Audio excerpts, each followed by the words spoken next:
زين للذين كفروا الحياة الدنيا ويسخرون من الذين آمنوا والذين اتقوا فوقهم يوم القيامة والله يرزق من يشاء بغير حساب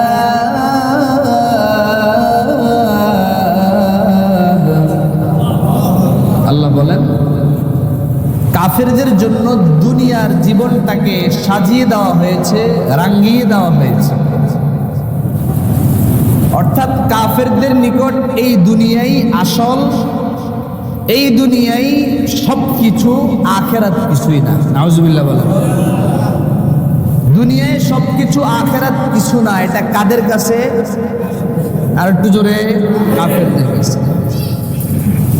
ওয়ায়াসখারুনা মিনাল্লাযীনা আমানু, তাদের কাছে দুনিয়াই সবকিছু হওয়ার কারণে মুমিনরা যখন নামাজ পড়ে তখন তারা এই বলে ঠাট্টা করতে থাকে যে এই নামাজ না পড়া এই সময়টা তো দুনিয়ার পিছনে ব্যয় করা যেত। নাউজুবিল্লাহ বলেন। মুমিনরা যখন রোজা রাখে, মুমিনরা যখন হাতে তাসবিহ নিয়ে লা ইলাহা ইল্লাল্লাহর জিকির করে, তখন তাদের কাছে এটা তামাশা মনে হয়, ঠাট্টা মনে হয়। এজন্য তারা মুমিন মুসলমানদেরকে তখন বিদ্রুপ করতে থাকে। নাউজুবিল্লাহ। এরা বোকার দল, এরা শুধু শুধু নামাজের ভিতরে সময় লাগাইতেছে, এরা শুধু শুধু জিকিরের সময় ব্যয় করে, ওই সময়টা ব্যবসা বাণিজ্য করে দুনিয়ার দিকে আরেকটু খেয়াল দিলে তো দুনিয়া ডেভেলপ হতে পারত। নাউজুবিল্লাহ বলবেন না? আচ্ছা, এই মন মানসিকতা কাদের? মুমিন না কাফেরের? কাফের। আল্লাহ বলেন তারা দুনিয়ায় এটা ভাবতে থাকুক যে তারাই আসল কিছু কামাইতেছে, তারাই দুনিয়ার সব পাচ্ছে, তারাই দুনিয়ার সেটেল মানুষ, আর মুমিন মুসলমানরা হলো গরিব মানুষ। এরা দুনিয়ার মধ্যে খামাখা নামাজ পড়ে রোজা রাখে। আল্লাহ বলেন একটু অপেক্ষা করো। ওয়াল্লাযীনা তাকাউ ফাওকাহুম ইয়াউমাল কিয়ামা, একটা দিন আসছে, সেই দিনের নাম হলো কিয়ামতের দিন। ওই দিনেই দেখা যাবে মুসলমানরা আসল শান্তিতে থাকে, মুমিনরা আসল শান্তিতে থাকে নাকি কাফেররা আসল শান্তিতে থাকে। সুবহানাল্লাহ বলেন না? আল্লাহ বলেন ও মুমিনরা, তুমি কাফেরদের বড় বড় অঢেল সম্পত্তি দেখা মনের ভিতরে ঘাবড়ায় যাও না, মন খারাপ করো না, ধোঁকা খাইও না যে অমুকে দুনিয়া কামাইছে, সে তো এক ওয়াক্ত নামাজও পড়ে না। আমাদের সমাজে এমন লোক আছে পয়সাওয়ালা, অনেক পয়সাওয়ালা, মসজিদে ঠিক মতো আসে না, আর আরেকজন 5 ওয়াক্ত নামাজ পড়ে, তারপরও ঘরে রিজিকের অভাব আছে না নাই? এখন সে যদি মনে করে আমি 5 ওয়াক্ত নামাজ পড়ি, তারপরও আমার ঘরে রিজিকের অভাব, আমার ঠিক মতো রুজি কামাই নাই, আর ওই বেটা নামাজই পড়ে না, মসজিদে আসে না, সকালবেলা ডায়াবেটিস কন্ট্রোলের জন্য উঠেছে, জুতা পায়ে দিয়া মুজা পরে হাঁটে, জোরে জোরে দৌড়ায়, ফজরের টাইমে কিন্তু উঠে, কিন্তু নামাজ পড়ে না, তার দেখি সম্পদের অভাব নাই। এই জাতের লোক আছে না নাই? এখন আপনি যদি এটা মনে করেন, তাহলে আল্লাহ বলেন তুমি বোকার স্বর্গে বাস করবা। কারণ সম্পদ এক জিনিস আর ঈমান নসিব হওয়া এটা আরেক জিনিস। সুবহানাল্লাহ। সম্পদশালী হওয়া এক জিনিস, ঈমানদার হওয়া আরেক জিনিস। পয়সাওয়ালা হওয়া এক জিনিস, নামাজি হওয়া আরেক জিনিস। পয়সা, সম্পদশালী, বড় বড় মেল ফ্যাক্টরির মালিক হওয়া এক জিনিস, আর আল্লাহর জিকিরকারী হওয়া আরেক জিনিস। বলেন না আল্লাহু আকবার। এখন কি আমরা দুনিয়ার অঢেল সম্পত্তির মালিক হতে চাই নাকি আল্লাহর পাগল হতে চাই? আরো জোরে বলেন, কার পাগল? যদি কেউ আল্লাহর পাগল হয়ে যায়, দুনিয়ার সমস্ত মাখলুকাত ওই ব্যক্তির জন্য আল্লাহ অনুগত করে দেন। সুবহানাল্লাহ। বুখারী শরীফের হাদিস, قال الله سبحانه وتعالى لجبريل, আল্লাহ পাক যখন কোন মুমিন মুসলমানকে ভালোবাসে, মহব্বত করে, যেই মুমিন মুসলমান আল্লাহর কুদরতি পায়ে 5 বেলা মসজিদে এসে সিজদা করে, যে মুমিন মুসলমান দুনিয়ার পেছনে পড়ে হারাম সম্পত্তি কামায় না, অল্প হালাল রুজির ব্যবস্থা করি আল্লাহর ইবাদতে মগ্ন হয়ে যায়। সুবহানাল্লাহ বলেন। এমন যেই ব্যক্তিটা প্রত্যেক দিন সকাল সন্ধ্যা নিয়ম করে আল্লাহর জিকির করে, মোহাব্বত করা শুরু করে দেন। সুবহানাল্লাহ বলেন। আল্লাহ শুধু মোহাব্বত করে শেষ করে না, আল্লাহ ওই ব্যক্তিটাকে ভালোবাসার পরে হযরতে জিবরাইল আমিনকে ডাক দিয়ে বলে, ওরে জিবরাইল, উহিব্বুহু, আমি আমার এই বান্দাটাকে ভালোবাসি, তুমিও আমার এই বান্দাটাকে ভালোবাসতে থাকো। সুবহানাল্লাহ। হযরতে জিবরাইলকে আল্লাহ আবার ডাক দিয়ে বলে, জিবরাইল, শুধু তুমি ভালোবাসলে হবে না, আমার এই বান্দাটাকে যেহেতু আমি ভালোবাসি, তুমিও ভালোবাসো। তোমার একটা দায়িত্ব আমি আল্লাহ দিয়ে দিলাম। আমি রব্বুল আলামিন তোমার অধীনে যত লক্ষ কোটি ফেরেশতা বানায়া রাখলাম, যে ফেরেশতাগুলা সবাই তোমার কমান্ড মেনে চলে, তোমার কমান্ডের বাহিরে যায় না। আমি আল্লাহ ফেরেশতাদের নেতা তোমারে বানাইলাম। তোমাকে একটা অর্ডার দিচ্ছি, যেহেতু আমি বান্দাকে ভালোবাসি, তুমিও ভালোবাসো, তোমার অধীনস্থ লক্ষ কোটি কোটি ফেরেশতাকে বলে দাও, তারাও যেন আমার এই বান্দাকে ভালোবাসতে থাকে। আর একটু আস্তে কোন সুবহানাল্লাহ। এরপরে হযরতে জিবরাইল আল্লাহর ওয়ার্ডার পাওয়ার পরে সাথে সাথে সমস্ত ফেরেশতাদেরকে জমা করে ফেলে। আল্লাহু আকবার বলেন। একটা ভাষণ দেয়, ও ফেরেশতারা শোনো, ও আসমানের দায়িত্বশীল ফেরেশতারা, ও লাউহে মাহফুজ থেকে নিয়ে শুরু করে সপ্তম থেকে প্রথম আসমান, প্রত্যেক আসমানের ফেরেশতাদেরকে জিবরাইল ডাক দিয়া বলে, এবং সাত জমিনের দায়িত্বশীল যত ফেরেশতা আছে, পাহাড়কে নিয়ন্ত্রণকারী যত ফেরেশতা আছে, সমুদ্রকে নিয়ন্ত্রণকারী যত ফেরেশতা আছে, বাতাসকে নিয়ন্ত্রণকারী যত ফেরেশতা আছে, আল্লাহ সমস্ত ফেরেশতাদেরকে জমা করে দেয়। জিবরাইল ডাক দিয়া বলে, ও ফেরেশতারা শোনো, আমাদের আল্লাহ এই বান্দাকে ভালোবাসে, আমি জিবরাইল এই বান্দাকে ভালোবাসি, সুতরাং আল্লাহর ওয়ার্ডার তোমরাও তাকে ভালোবাসতে থাকো। এরপরে হযরত জিবরাইল বলেন, ও ফেরেশতারা, শুধু তোমরা ভালোবাসলেই চলবে না, আল্লাহর আরেকটা ওয়ার্ডার আছে। যাও তোমরা সারা দুনিয়ার যত মাখলুকাত আছে, যত পাখি আছে, যত প্রাণী আছে, যত বুঝ প্রাণী আছে, যত অবুঝ প্রাণী আছে, সমুদ্রের নিচে যত পদের মাছ আছে, সমুদ্রের উপরে যত পদের প্রাণী আছে, পাহাড় বন জঙ্গলের মধ্যে যত পদের আল্লাহর মাখলুকাত আছে, যাও যাও যাও, তোমরা সমস্ত মাখলুকাত আল্লাহর সকল সৃষ্টিকে বলে দাও, তারাও যেন আল্লাহর বান্দাকে ভালোবাসতে থাকে। এজন্য আমার ভাইয়েরা, এমন ভালোবাসা পাইতে আমরা রাজি আছি তো ইনশাআল্লাহ? কারা কারা রাজি আছি একটু হাত তোলেন। নারায়ে তাকবীর, লিল্লাহি তাকবীর। আল্লাহ আমাদের সকলকে এমন ভালোবাসা পাওয়ার তৌফিক দিয়ে দেন। চিল্লায়ে বলেন আমিন। আরে ভাই, আল্লাহ যদি কাউরে ভালোবেসে ফেলে, জিবরাইলও যদি তাকে ভালোবাসে, সমস্ত ফেরেশতারাও যদি তাকে ভালোবাসে, সারা পৃথিবীর সমস্ত মাখলুকাত যদি তাকে ভালোবাসে, আপনারাই বলেন তো ওই ব্যক্তির ঠিকানা কোন জায়গায়? কি সন্দেহ আছে? তাহলে আওয়াজ দেখি আসতে, কোন জায়গায়? আরো জোরে, জান্নাত। কোনো সন্দেহ নেই, এর মধ্যে কোনো সন্দেহ নাই। তো সুতরাং এমন কাজ করতে হবে, যেই কাজ করলে আল্লাহ সহ সবাই আমাকে ভালোবাসবে। রাজি আছেন তো ইনশাআল্লাহ? সেই কাজটা হলো, আল্লাহ বলেন, দুনিয়ার ভালোবাসায় তোমরা পড়ে যাও না। কারণ যদি দুনিয়ার ভালোবাসা তোমার দিলে ঢুকে যায়, আল্লাহর ভালোবাসা সেখানে আর থাকবে না। কথা ঠিক না ঠিক? দুনিয়ার মধ্যে আপনার অন্তরের মধ্যে শুধুমাত্র একটা জিনিস থাকবে, হয় দুনিয়ার ভালোবাসা, নয় আল্লাহর ভালোবাসা। সুবহানাল্লাহ বলেন। এবার আপনারা বুঝে উত্তর দিবেন, অন্তরে দুনিয়ার ভালোবাসাকে জায়গা দিবেন নাকি আল্লাহর ভালোবাসাকে জায়গা দিবেন? রাজি আছি তো ইনশাআল্লাহ? তো সুতরাং যদি দুনিয়া আমার অত অর্জন না হয়, সারা জিন্দিগি 60 বছর সরকারি চাকরি করে যদি 2-2.5 কাঠা জায়গা কিনতে নাও পারি, কিন্তু আমার 5 ওয়াক্ত নামাজ কোনোদিন ছুটে নাই, আমি চ্যালেঞ্জ করে বলতে পারি পুরো সরকারি ডিপার্টমেন্টে আপনার চাইতে সফল আর দ্বিতীয় কোনো ব্যক্তি হতে পারে না। কারণ আপনি সৎভাবে কামাই করছেন, আপনি হারামের দিকে যান নাই, আপনার অন্তরে দুনিয়ার মোহাব্বতটা প্রাধান্য পাওয়া যায় নাই।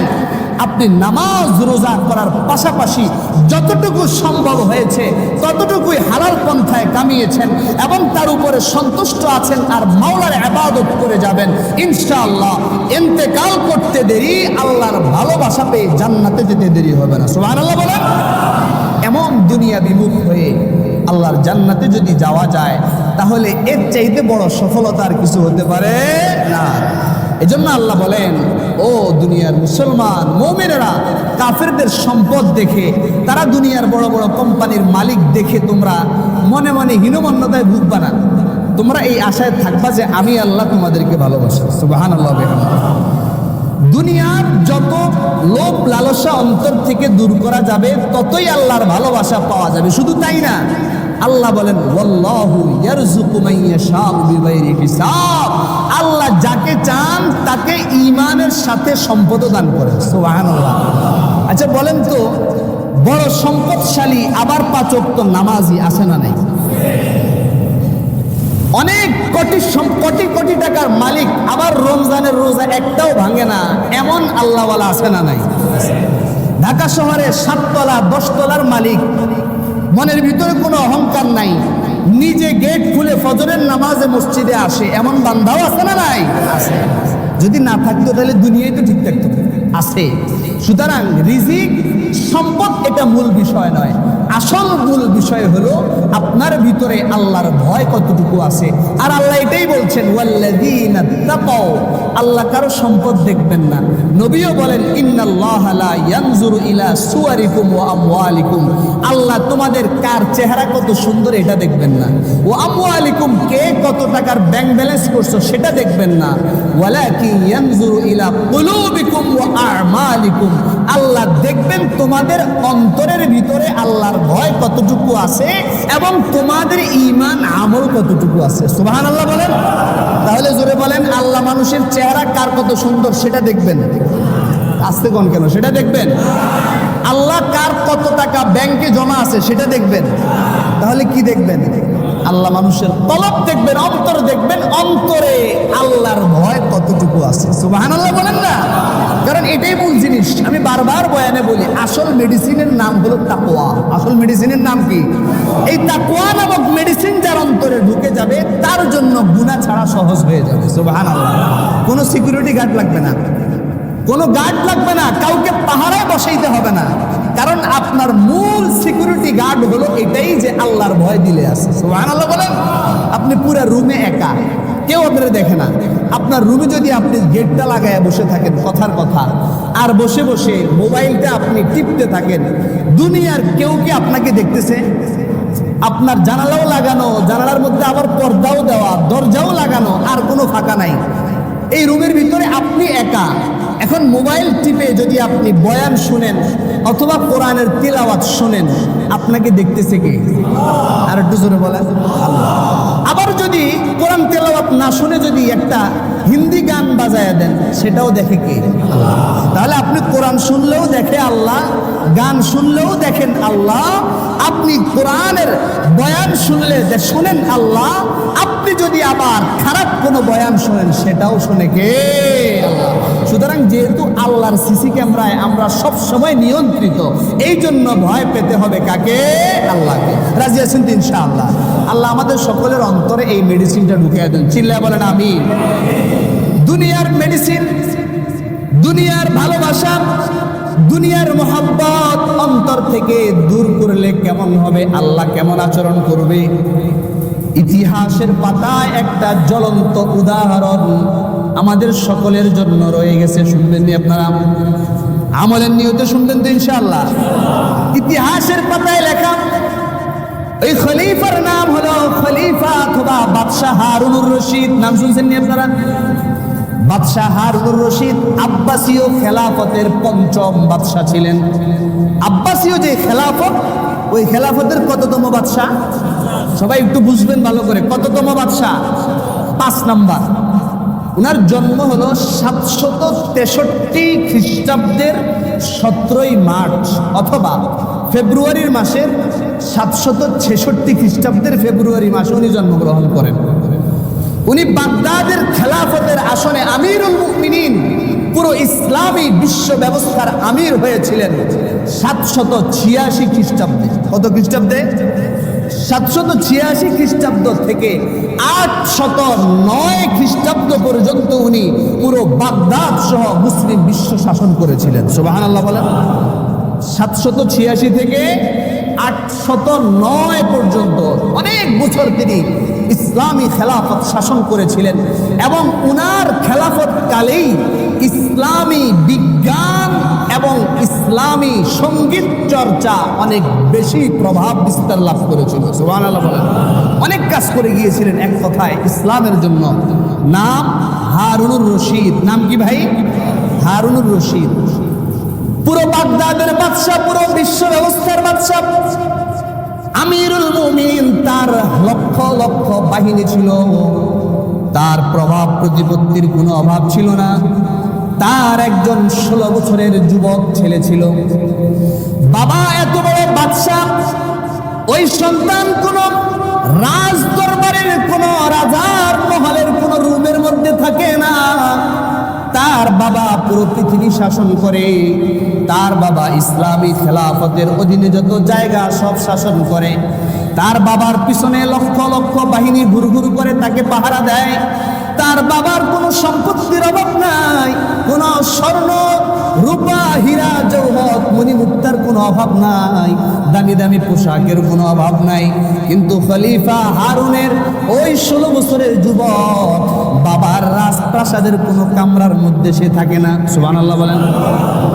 ইতিহাসের পাতায় লেখা ওই 16 বছরের যুবক একদিন সে সামান্য জীর্ণ শীর্ণ কাপড় পরিধান করে প্রত্যেক দিন সে কবরের পাশে চলে যায়।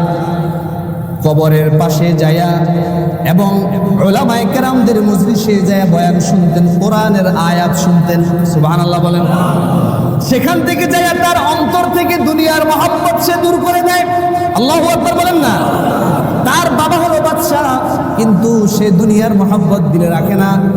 বাদশার ছেলে হওয়ার কারণে পরবর্তীতে তারও বাদশাহ হওয়ার সম্ভাবনা আছে না নাই? কিন্তু সে বাদশাহ হওয়ার মহব্বত দিল থেকে সরাইয়া, দুনিয়ার রাজা বাদশাগিরির মহব্বত দিল থেকে সরাইয়া তিনি চলে গেলেন প্রত্যেক দিন রাত্রিবেলায় কবরস্থানের পাশে চলে যায়। কবরস্থানের পাশে যায় জিজ্ঞেস করতে থাকে, ও কবরবাসীরা, তোমরাও তো দুনিয়ায় কত কত দামি দামি জামা পরে ঘুরতেছিলা। সুবহানাল্লাহ। তোমরা যখন দুনিয়ায় ছিলাম কত দামি দামি পোশাক পরে তোমরা শহরের অলিতে গলিতে ঘুরেছ। তোমরা যখন দুনিয়ায় ছিলাম তোমাদের প্রভাবের কারণে কত মানুষ তোমাদের সামনে কথা বলতে ভয় পেয়েছে, কথা বলতে পারে নাই। তোমাদের অত্যাচারে কত মানুষ অনেক কষ্টে দিনকাল পার করত। তোমাদের জুলুমের কারণে কত মানুষের চোখের কান্না বের হয়েছে। বলে বলেন ঠিক না বেঠিক? খলিফা হারুনের ছেলেটা কবরের পাশে দাঁড়াইয়া, বিশাল কবরস্থানের সামনে দাঁড়াইয়া জোরে জোরে কথাগুলো বলতেন। ও কবরবাসীরা, দুনিয়ায় কত আরাম করে শিমল তুলার বালিশের মধ্যে মাথা রেখে ঘুমাইতা। শীতকালে 2 পাটওয়ালা কম্বল গায়ে দিয়া শীত যাতে তোমার গায়ে না লাগে কত আরাম করে ঘুমাইতা। আর এখন কবরের মধ্যে কেমন আছো, কি অবস্থায় আছো, কিসের উপরে শুয়েছো আমি জানি না।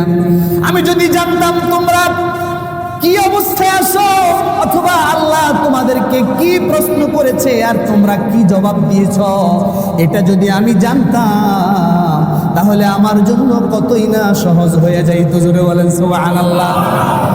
এভাবে একদিন খলিফা হারুনের সেই যুবক ছেলেটা 16 বছরের যুবক তার বাবার রাজপ্রাসাদে একদিন ঢুকলো।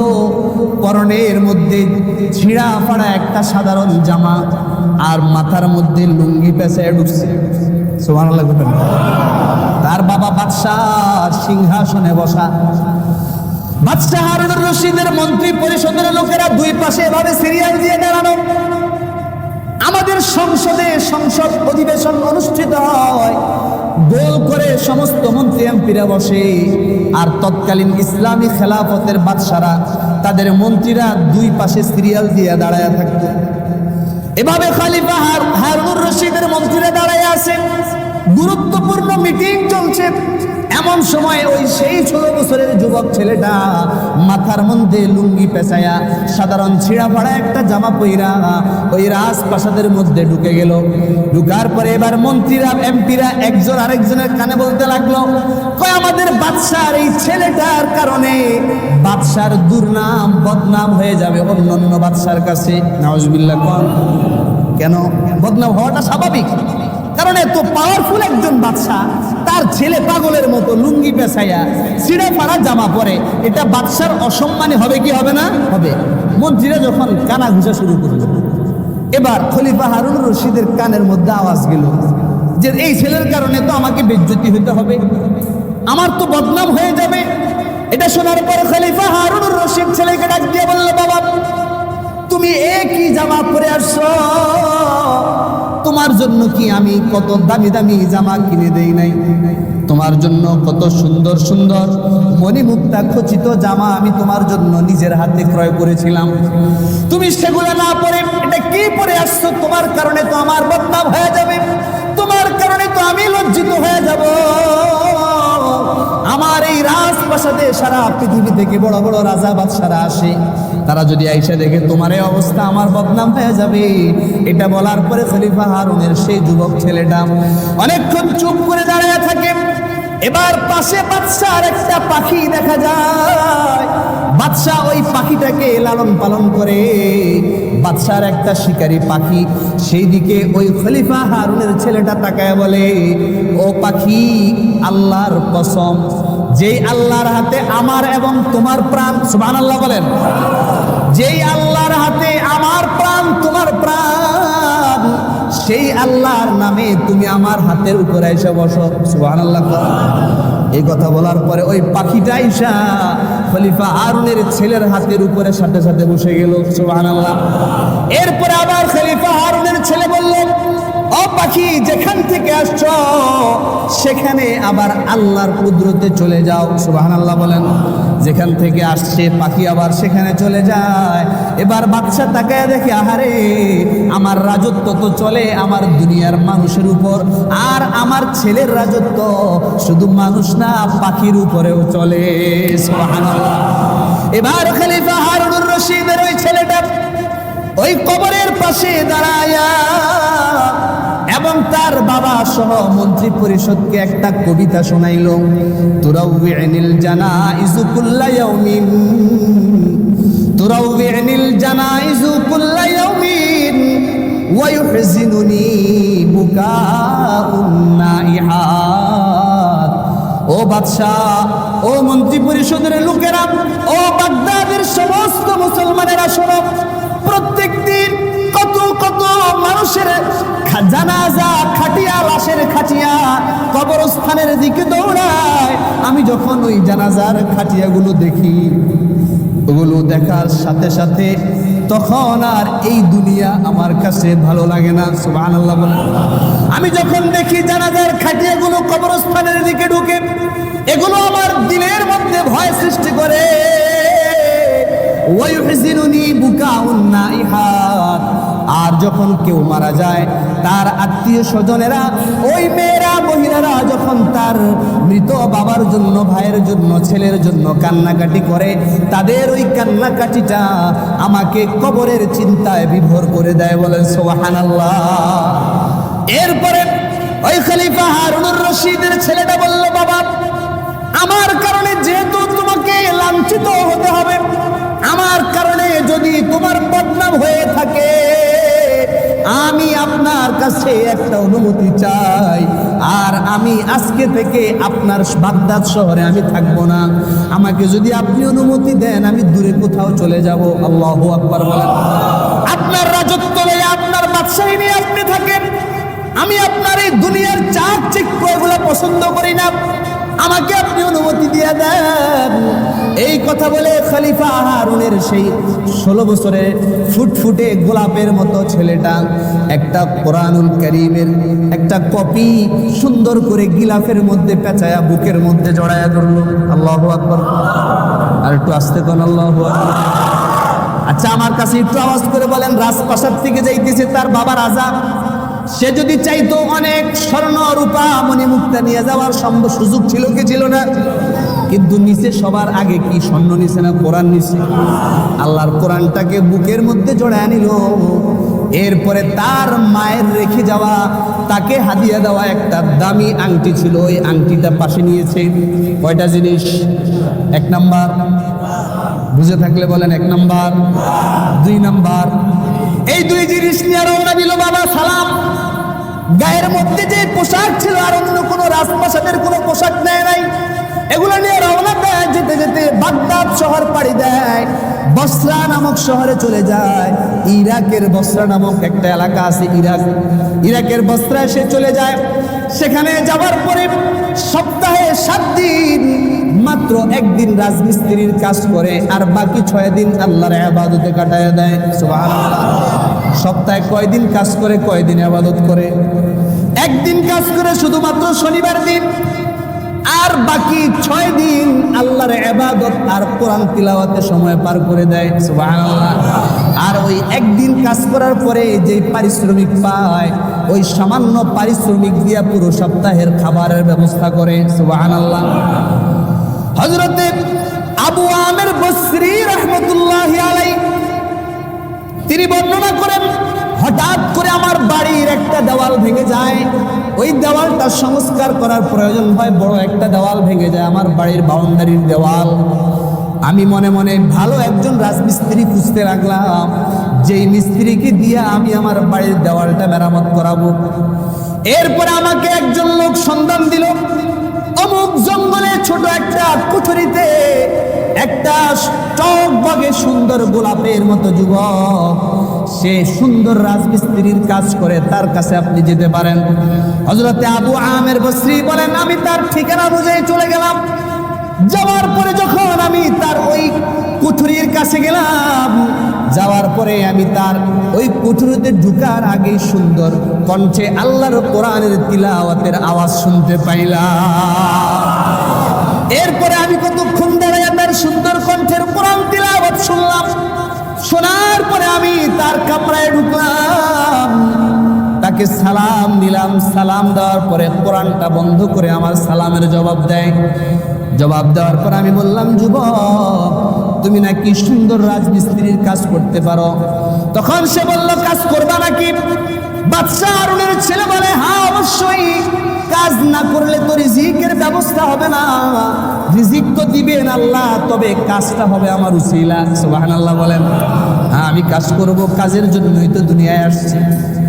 এবার ওই হযরতে আবু আমির বসরি রাহমাতুল্লাহি আলাইহি বলেন, হ্যাঁ ঠিক আছে চলো। কয়, হ্যাঁ আমি আপনার কাজ করব, তবে আমার শর্ত থাকবে। 1 নাম্বার শর্ত হলো, আমাকে যখন নামাজের সময় হয়ে যাবে তখন আমি আর আপনার কাজ করব না, নামাজের সময় আমাকে ছুটি দিতে হবে। সুবহানাল্লাহ বলবেন না? আমাদেরও এলাকায় রাজমিস্ত্রি কাজ করে কি করে না? এমন কোন শর্ত আজ পর্যন্ত কোনো রাজমিস্ত্রি করছেনি যে নামাজের সময় আমার ছুটি দিতে হবে? আরে ভাই মুসলমান, নামাজের সময় ছুটি দিতে হবে এটা বলতে হবে কেন? তুমি তো মুসলমান হয়েছ, তোমার মুসলমানিত্বের আলামত হলো নামাজের সময় তুমি নামাজ পড়বা। সুবহানাল্লাহ বলেন।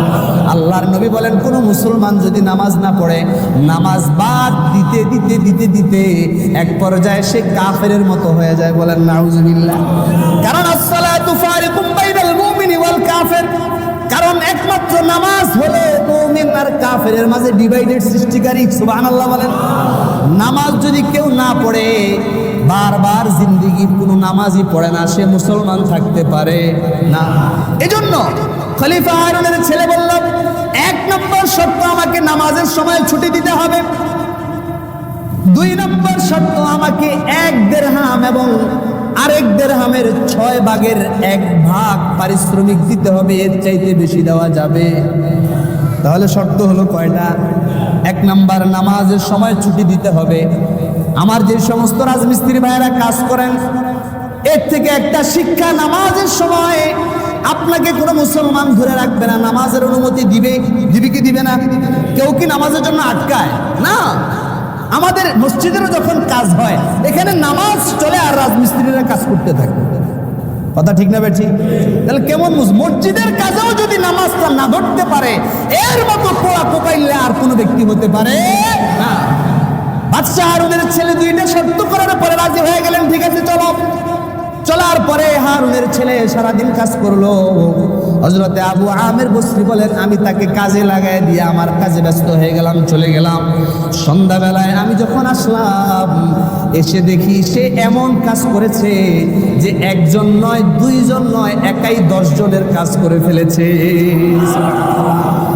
এরপরে আমি বড় আশ্চর্য হয়ে গেলাম। আমি তাকে খুশি হয়ে 2 দিরহাম দিলাম। জোরে বলেন কয় দিরহাম? খলিফা হারুনের ছেলের শর্ত ছিল কয় দিরহাম?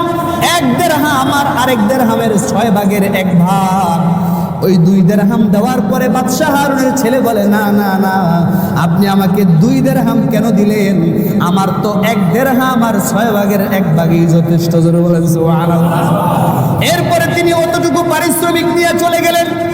হযরত আবু আমের বসরি বলেন, আমি পরের দিন আবার তাকে কাজে আনার জন্য চলে গেলাম। যায়া দেখি সে আগের মতো কোরআন তেলাওয়াত করতেছে। আল্লাহু আকবার। আমি তাকে বললাম, যুবক চলো, আজকেও কাজ করা লাগবে।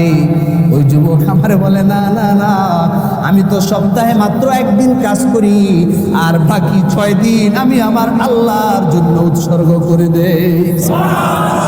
আমি আর কাজে যাব না, আমি আবার আগামী শনিবারে কাজ করব। হযরত আবু আমের বলেন, আমি তার কাছে খুশি হয়ে গেলাম, এই জন্য 6 দিন অপেক্ষা করলাম। আগামী শনিবারে আমি আবার তার কাছে গেলাম, আবারও সে কোরআন পড়তেছে। আমি তাকে নিয়ে আসলাম। আজকে আমার কৌতূহল জাগলো, একা কেমনে 10 জনের কাজ করে আমি দেখব। এরপরে খলিফা হারুনের ছেলে কাজ শুরু করলো।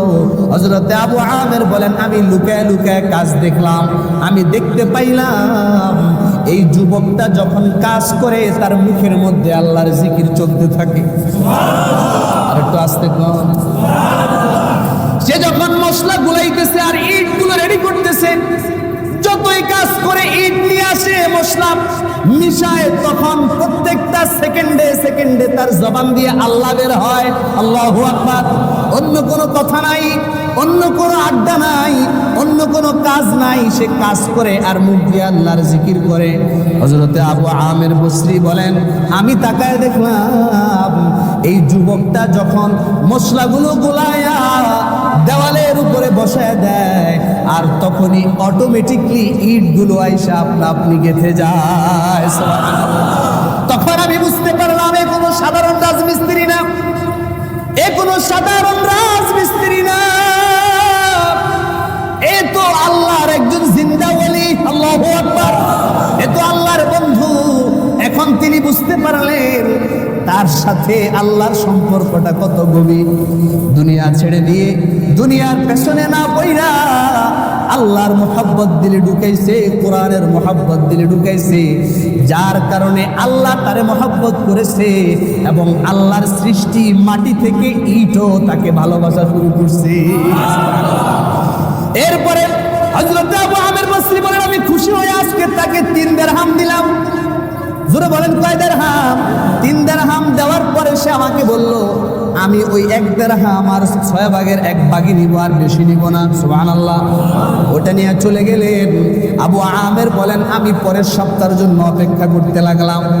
অপেক্ষা করার পরে আমি তার খুঁজে আবার যখন বের হলাম শনিবার দিনে, তখন আমাকে এক ব্যক্তি বলল, যেই ব্যক্তিটা আমাকে তার সন্ধান দিয়েছিল, ওই ব্যক্তি আমাকে ডাক দিয়ে বলল, ভাই, যে রাজমিস্ত্রি যুবক আপনার কাজ করত, ওই যুবকটা আজকে 3 দিন যাবৎ অসুস্থ হয়ে জঙ্গলে পড়ে আছে। কয়দিন?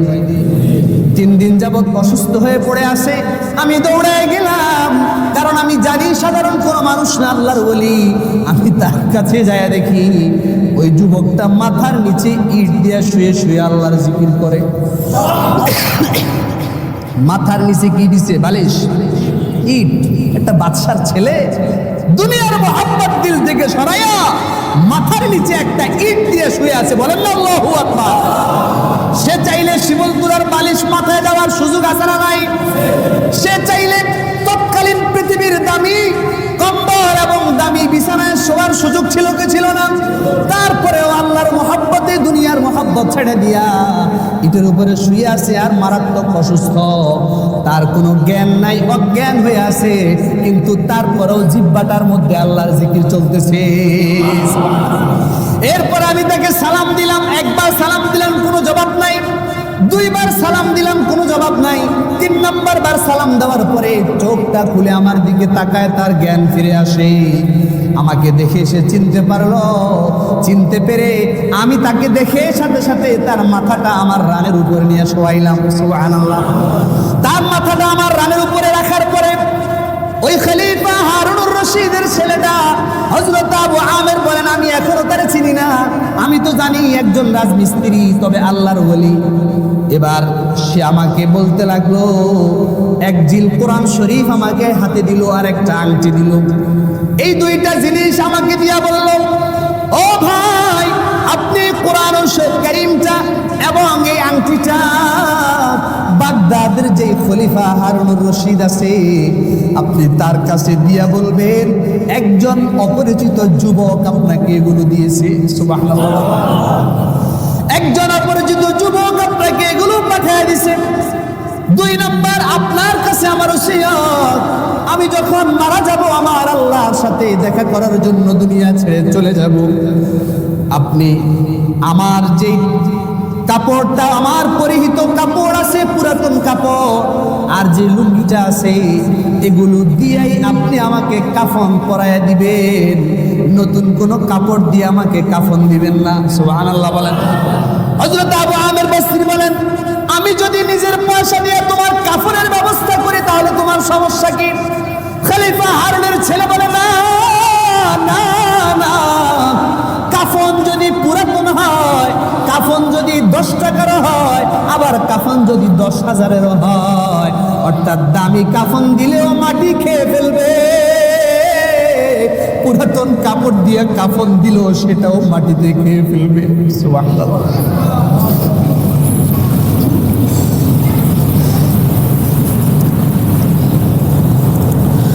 যেহেতু পুরাতন কাফনও মাটিতে খাবে, নতুন কাফনও মাটিতে খাবে, আমি নতুন কাপড়ে আমাকে পেঁচানোর দরকার নাই। আমি যেই কাপড় দিয়া আল্লাহর কুদরতি পায়ে সেজদা করছি, আমারে আমার গায়ের সেই কাপড় দিয়ে আপনি কাফন দিবেন। সুবহানাল্লাহ বলেন। এরপরে আমার যে রাজমিস্ত্রির কাজ করার যে জিনিসগুলো আছে, যে ব্যক্তি আমার কবর খনন করবে তাকে এগুলো দিয়ে দিবেন। সুবহানাল্লাহ বলেন। তাহলে ওসিয়ত জোরে বলেন কয়টা? 3টা। 1 নাম্বার, এই কোরআন শরীফটা আর আংটিটা বাগদাদের ইসলামী খেলাফতের আমিরুল মুমিনিন খলিফা হারুনুর রশিদের কাছে পৌঁছায় দিবেন, আর বলবেন একজন অপরিচিত যুবক আপনাকে এগুলো দিয়েছে।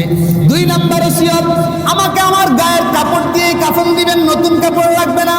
3 নাম্বার, আমার যেই মাল সামান আছে, যেই সম্পদের, সামান্য সম্পদের আমি মালিক, এগুলো আপনি, যেই ব্যক্তিটা আমার কবর খনন করবে, পারিশ্রমিক হিসেবে আপনি এগুলো তাকে দিয়ে দিবেন। সুবহানাল্লাহ। এই কথা বলার পরে খলিফা হারুনুর রশিদ আবু আমের বসরিকে 2টা কবিতা শোনাইলেন। জোরে বলেন কয়টা? খুব খেয়াল করে শুনবেন বাবারা, এই 2টা কবিতা শুধু আবু আমের বসরির জন্য না, কিয়ামত পর্যন্ত আগত সমস্ত মুসলমানদের জন্য। সুবহানাল্লাহ। আমরা এখন যারা দুনিয়ায় আছি, এই কবিতা থেকে শিক্ষা গ্রহণ করতে পারে আমি আপনি সবাই রাজি আছেন তো ইনশাআল্লাহ?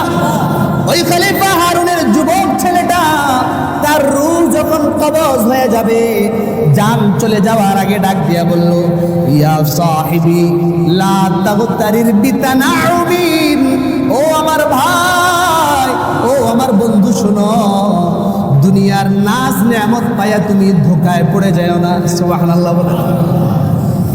কত দামি নসিহত বাবারা, যুবক ভাইয়েরা, মা বোনেরা, খেয়াল করে শুনবেন। এটাই দুনিয়ার বাস্তবতা। আল্লাহর কসম খেয়ে বলি, দুনিয়ার দামের চাইতে আর বেশি হতে পারে? ওই খলিফার ছেলে বলল, দুনিয়ার মানুষ, ও আমার সাথী ভাই, শোনো, লা তাগতারির বিতানাউমিন, তোমরা দুনিয়ার সামান্য নেয়ামত পাইয়া ধোকায় পড়ে যাও না। অর্থাৎ নেয়ামত পাইয়া দুনিয়াটারে আসল মনে কইরো না, কারণ দুনিয়া হলো আল্লাহর কাছে একটা মাছির ডানার চাইতো আরো দাম কম। সুবহানাল্লাহ কোন দুনিয়ার দাম আল্লাহর কাছে মাছির যে ডানা আছে, মাছির যে পাখা আছে, অনেক বড় পাখা। আরে কথা বলেন, অনেক বড়, অনেক দামি। যেমন মাছির ডানার যেমন কোনো দাম নাই, আল্লাহর কাছে দুনিয়ার তেমন কোনো দাম নাই। এই জন্য আমার ভাইয়েরা, মুসলমানেরা, দুনিয়ার সামান্য নেয়ামত পায়া কয়টা সম্পদের মালিক হইয়া, টাকার মালিক হইয়া ধোকা খায় না, আল্লাহরে ভুলে যায় না। সুবহানাল্লাহ বলেন। 2 নাম্বার বলল, ইয়া সাহিবি লা তাগতারির বিতানাউমিন ফাল উমরু ইয়ানফুজু ওয়ান নাঈমু ইয়াজুলু। কারণ তোমার দুনিয়ার যে হায়াতটা আছে, তোমার এই হায়াতটা শেষ হয়ে যাবে, এবং আল্লাহ তোমারে যে সম্পদ দান করছেন ওই সম্পদটাও ইসরাফিলের সিংহায় ফুৎকার দেওয়ার সাথে সাথে ধ্বংস হয়ে যাবে। সুবহানাল্লাহ। আওয়াজ করে বলেন, এই কথাটা ঠিক না বেঠিক? প্রথম কবিতা, প্রথম নসিহত হলো দুনিয়ার নেয়ামত পেয়ে ধোঁকা খাওয়া যাবে। কারণ হলো দুনিয়ার হায়াত একদিন শেষ হয়ে যাবে। তুমি দুনিয়ার যেই নেয়ামতের মালিক হয়েছো, যেই সম্পদের মালিক হয়েছো, ওই সম্পদ নিয়ে কবরে যাওয়া যাবে নি। দুনিয়ার সম্পদ নিয়ে কবরে যাওয়া যাবে না। কেমনেই যাওয়া যাবে? যদি সম্পদ নিয়ে কবরে যাওয়া যাইতো আর দুনিয়ায় যদি সব সময় বেঁচে থাকা যাইতো, তাহলে আজকেও বাদশাহ জুলকারনাইন দুনিয়ায় বেঁচে থাকতো। কথা ঠিক না বেঠিক? পৃথিবীর ইতিহাসে 4 জন খলিফা, 4 জন বাদশাহ সারা পৃথিবী শাসন করছে। কয়জন? এর মধ্যে আজকে একজনের কথা বলবো। কোরআনুল কারীমে যার নাম এসেছে 16 পারায়, জুলকারনাইন বাদশাহ। সে 1-2 বছর দুনিয়ায় হায়াত পায় নাই, সে 1600 বছর দুনিয়ায় হায়াত পেয়েছিল। কত বছর? 1600 বছর। 1600 বছর তারা হায়াত পেয়েছিল। 1600 বছর হায়াত পাইয়াও এখন দুনিয়ায় আসেনি। আরে বলেন, আসেনি? 16 বছর পরেও দুনিয়া ছেড়ে কবরে যাইতে হয়েছে। কত বড় মানুষটা ছিল! 1 হাত 2 হাত না, তার কবরের লম্বা হলো 40 হাত। সুবহানাল্লাহ বলেন। তাহলে 1600 বছর হায়াত পাইছিল। এত লম্বা 40 হাত লম্বা একজন মানুষ 1600 বছর হায়াত পরেও এই দুনিয়ায় থাকতে পারে নাই। এই দুনিয়ায় যেহেতু সেও থাকতে পারে নাই, সারা পৃথিবী শাসন করার পরেও, এত হায়াত পাওয়ার পরেও থাকতে পারে নাই। আওয়াজ করে বলেন, আমাদের দুনিয়ায় থাকার কোনো সুযোগ আসেনি। এই জন্য খলিফা হারুনের ওই যুবক ছেলেটা বলেন, ও দুনিয়ার মানুষ, দুনিয়ার নেয়ামত পেয়ে, সম্পদ পেয়ে ধোঁকায় পড়িয়ে যাও না। তোমার জীবনটা শেষ হয়ে যাবে, নেয়ামত শেষ হয়ে যাবে। 2 নাম্বার আরো দামি একটা নসিহত করে, যেটা সবার প্রত্যেক দিন মনে অন্তত 20 বার মনে করতে হবে। রাজি আছেন তো ইনশাআল্লাহ? ওয়া ইদা হামালতা ইলাল কুবুরি জানাজাতান, কয় তুমি যখন কোন জানাজা, কোন খাটিয়া নিয়া কবরের দিকে রওনা দিবা, তোমার এলাকায় যখন কোন মানুষ মারা যাবে, তুমি তার জানাজাটা নিজের কাঁধে নিয়া, অথবা তার জানাজা যখন তুমি পড়বা, তখন মনে রাখবা, ফালাম ফাইন্নাকা বাদাহা মাহমুলু। আজকে যেমন তুমি আরেকজনের জানাজার খাটিয়াটা বহন করছো, এরপরে সিরিয়াল তোমার, অর্থাৎ তোমাকেও আরেকদিন অন্যরা বহন করবে। সুবহানাল্লাহ। জোরে বলেন না আল্লাহু আকবার। এই জন্য আমার ভাইরা, দুনিয়ার বাস্তবতা এটাই। আজকে একজনের জানাজা আপনার কাঁধে, আরেকদিন আপনার জানাজা আরেকজনের কাঁধে। কথা ঠিক না বেঠিক? আজকে একজনের জানাজা কবরস্থানে লাশ ঢুকতেছে, হতে পারে আপনার জানাজাটা, আপনার লাশটা কালকে কবরে ঢুকবে। সম্ভাবনা আছে না নাই? আরে যুবক ভাই, কত যুবক এই কয়েকদিনের ভিতরে মারা গেছে। টাটকা যুবক, হাফেজ মাওলানা, মাত্র বিবাহ করেছে। মোহাম্মদপুরের একটা বড় মাদ্রাসার শিক্ষক ছিল, বড় আলেম, মাত্র বিবাহ করেছে, এখনো ওলিমাও হয় নাই।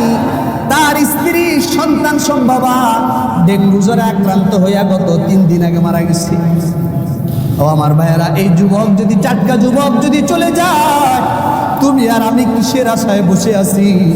কিসের আশায় নামাজে এখন আমরা আসি না?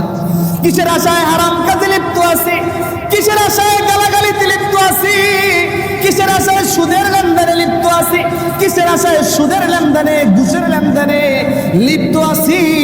ও যুবক ভাইরা, আপনাদের হাতে পায়ে ধরে বলি, ও আমার বাবাজিরা, আজকে থেকে দুনিয়ার মোহাব্বত বাদ দিয়া কবরের চিন্তা করবো। রাজি আছেন তো ইনশাআল্লাহ? আরো জোরে বলেন ইনশাআল্লাহ। কারা কারা রাজি আছেন একটু হাত আল্লাহর দেখায় দেন না। আরে তাকবীর, লিল্লাহি তাকবীর। এরপরে এই নসিহত করার পরে খলিফা হারুনুর রশিদের সেই যুবক ছেলেটা কালিমা পড়তে পড়তে লা ইলাহা ইল্লাল্লাহ মুহাম্মাদুর রাসূলুল্লাহ পড়ে আল্লাহর সান্নিধ্যে চলে গিয়েছেন। ইন্না লিল্লাহি ওয়া ইন্না ইলাইহি চলে গেছেন। চলে যাওয়ার পরে ওই হযরত আবু আমির বসরি খলিফা হারুনুর রশিদের কাছে চলে গেল ওসিয়ত অনুযায়ী। যায়া ওই একজিল কোরআন দিলেন আর আংটিটা দিলেন। তবে দেওয়ার আগে যে কাহিনী, তিনি যখন তার রাজপ্রাসাদের কাছে গেলেন, যাওয়ার পরে দেখলেন যে বাদশার রাজপ্রাসাদ থেকে যুদ্ধের জন্য সেনাবাহিনী বের হইতেছে। প্রথমে 1000 সেনাবাহিনী বের হয়েছে। কয় হাজার? 1000 সেনাবাহিনীর একটা দল বের হইল। হযরত আবু আমির বলে, আমি তাকায় দেখলাম এরপরে এমন 1000 সেনাবাহিনীর আরো 10টা বাহিনী বের হলো। সুবহানাল্লাহ বলে। কত বড় বাদশা ছিলেন খলিফা হারুন। এরপরে আমি দেখলাম ওই 10টা বাহিনীর চাইতে আরো জাঁকজমকপূর্ণ বড় একটা বাহিনী বের হয়েছে, আর মাঝখানে খলিফা হারুনুর রশিদ বসা। সুবহানাল্লাহ। আমি তারে ডাক দিলাম, জোরে ডাক দিয়া দূর থেকে চিল্লায়ে ডাক দিলাম, ও বাদশা আমিরুল মুমিনিন খলিফা, আমি আপনাকে ডাক দিতেছি, আপনি আওলাদে রাসূল, রাসূলের বংশধর। সুবহানাল্লাহ বলেন। খলিফা হারুনুর রশিদ আল্লাহর রাসূলের বংশধর। হারুনুর রশিদের ওই আল্লাহওয়ালা যুবকটাও রাসূলের বংশধর। বলেন সুবহানাল্লাহ। এটা বলে ডাক দেওয়ার পরে খলিফা দাঁড়ায় গেলেন। দাঁড়ায় এই কোরআন শরীফটা দিলেন আর আংটিটা দিলেন। দেওয়ার পরে খলিফা তৎকালীন সময় তখন সাথে সাথে খলিফার 2 চোখ দিয়া টপ টপ করে পানি পড়া শুরু করলো। তিনি বুঝতে পারলেন এটা আর কেউ না, এটা কোনো অপরিচিত যুবক না, এটা আমার আল্লাহওয়ালা বুজুর্গ, আমার সন্তান। সুবহানাল্লাহ। তিনি বাহিনীতে চলে গেলেন। যুদ্ধ থেকে ফিরে আসার পরে তিনি সাথে সাথে আবু আমিরকে ডাক দিলেন। ডাক দেওয়ার পরে একান্তে একটা কামরায় চলে গেলেন। কামরায় ডাক দিয়ে বলল, আবু আমির বলো, তুমি কি আমার ছেলের জান কিভাবে গিয়েছে তুমি বিস্তারিত বলো। আমার ছেলের জান কি তোমার হাতে গিয়েছে? কয় হ্যাঁ, আমার রানের উপরে, আমার বুকের উপরে আপনার ছেলের জান পাখি চলে গিয়েছে। তুমি কি আমার ছেলেকে কাফন দাফন করাইছো নাকি? বলে হ্যাঁ, আমি নিজের হাতে গোসল দিয়েছি, নিজের হাতে কাফন পরাইছি। এরপরে খলিফা হারুন আবু আমিরের হাতটা নিয়ে নিজের বুকের সাথে লাগায় রাখছে। আরে আমার ওই আল্লাহওয়ালা সন্তানের কাফন তুমি পরাইলা, তার গোসলটা তুমি দেওয়াইলা। এটা বলে চোখ দিয়া পানি ছাড়লেন না, তার দাড়ি মোবারকটা ভিজে গেল। তিনি কাঁদতে লাগলেন। এরপরে তিনি বলতে লাগলেন, তার ছেলের বিরহ কথা কয়েকটা কবিতা বললেন। বলার পরে আবু আমির সেখান থেকে চলে গেলেন। তিনি বস্ত্রায় চলে গেলেন। বস্ত্রায় যাওয়ার পরে রাত্রিবেলায় ঘুমায় গেলেন। ঘুমের ঘরে তিনি স্বপ্ন দেখেন খলিফা হারুনের সেই যুবক ছেলেটা স্বপ্ন যোগে চলে আসছে। সুবহানাল্লাহ। আবু আমির বসরিকে আয়েশা বলল, তোমাকে ধন্যবাদ, তোমার প্রতি আমি চিরকৃতজ্ঞ। আমি যেভাবে বলেছি তুমি আমার ওয়াদা রক্ষা করছো। সুবহানাল্লাহ বলেন। তুমি আমার আমানতটা আমার বাবার কাছে পৌঁছায় দিছো। তুমি আমাকে সুন্দর করে গোসল দিছো। তুমি আমারে কাফনের কাপড় পরাইলা। এরপরে আবু আমির বসরি বলেন, আমি তারে জিজ্ঞেস করলাম, আপনি এখন কেমন আছেন, কোথায় আছেন? ওই খলিফা হারুনের ছেলেটা বলে, আমি আমার এমন রবের কাছে আছি, এমন মালিকের কাছে আছি, যিনি আমাকে এমন আদর করে এমন জায়গায় রাখছে যেটা বলার মতো না, যেটা বলে তোমাকে বুঝানো যাবে না। আমার আল্লাহ আমাকে এত দামি জায়গায় রাখছে যেটা খলিফা হারুন কখনো স্বপ্নেও দেখে নাই। আল্লাহু আকবার। এরপরে ওই খলিফা হারুনের যুবক ছেলে ডাক দিয়া বলে, আল্লাহর কসম, আল্লাহ আমাকে বলেছে আমার মতো যারা দুনিয়ার মোহব্বত বাদ দিয়া আখেরাতের চিন্তা করে কবরে আসবে, আল্লাহ তাদের সাথেও এমন আচরণ করবে।